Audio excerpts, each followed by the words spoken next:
Selam aleikum hoxh. Një këshill për musliman që luajnë CS e tjerë tërë natën në gaming. Aleikum selam rahmetullah. Nuk e di çka është kjo lojë CS, sinqerisht, po e kuptoj që janë lojna po e di interneti, ose shkojnë me një lokal aty edhe luajnë.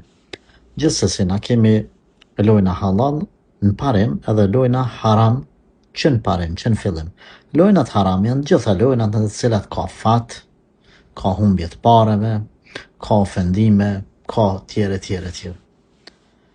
Lojnat halal janë ato lojna në të cilat nuk bien ndesh me parimet islame në shikim të parë. Për shembull, futbolli me lujt për çef, me dalë me lujt, tenisi, basketbolli, por të cilat mund të kalojnë në haram për ndonjë arsye të jashtme. Për shembull, humbje e kohës pa hesab, ikje e namazeve, nejtja ton natën që ka pyet.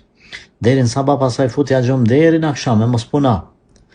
E tjerë, ofendime për lamje që mund të lindin aty. Andaj themi ka lojna që në parim edhe pse janë halal, për disa arsye mund bëhen haram.